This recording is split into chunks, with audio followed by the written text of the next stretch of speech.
এ বিষয়ে আপনারা কম বেশ এখন সবাই জানেন। পোস্টার এসেছে, একটা গানও এসেছে। গানটির নাম কি আপনাদের কাছে গিয়ে জানতে পারি? আরেকবার শুনি, আরেকটু জোরে। কেমন লেগেছে গানটি? কেমন? Thank you. তার মানে হচ্ছে যে গানটি আপনাদের মনের কোথাও না কোথাও জায়গা করে নিয়েছে, যে কারণে গানটির নাম একবারে বলতে পারছেন।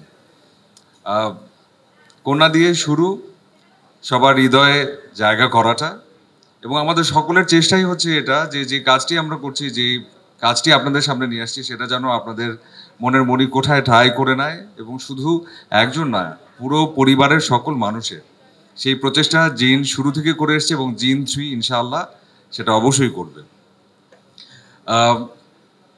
এই ছবিতে যে কারণে আজিজ ভাইয়ের লেখা, এবং আজিজ ভাইয়ের এই লেখাটি আমার ভীষণ ভালো লাগার একটি কারণ আছে।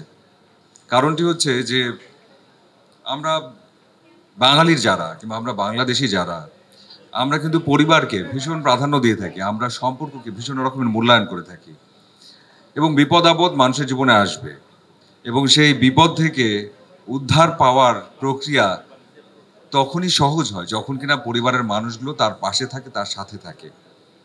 একজন মা ছেলের সম্পর্ক, একজন মা ছেলের পাশে দাঁড়ানো, কিংবা একজন ছেলে তার মায়ের পাশে দাঁড়ানো, এই সম্পর্ক যে কতটা অটুট, কতটা মজবুত, এবং সেটা যে কোনোভাবে চাইলে কোনোভাবেই ভাঙা সম্ভব না, এমন একটা দুর্দান্ত বার্তা আছে এই গল্পটিতে।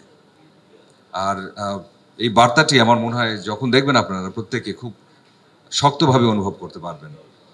বেশি কিছু বলবো না, শুধু এটাই বলবো, জিন 3 আপনাদের গল্প, আপনাদের ভালো লাগার গল্প, এবং যেভাবে ধারাবাহিকভাবে জিন 1 জিন 2 আপনাদের ভালোবাসা পেয়ে এসছে, ভালো লাগার কাজটুকু করে এসছে, এবার জিন 3 সেক্ষেত্রেও ব্যতিক্রম হবে না, এবং আশা করছি আপনাদের আগের প্রত্যাশাগুলোকে ছাড়িয়ে যাবে, এবং পুরো পরিবার নিয়ে আপনারা সকলে জিন 3 উদযাপন করবেন।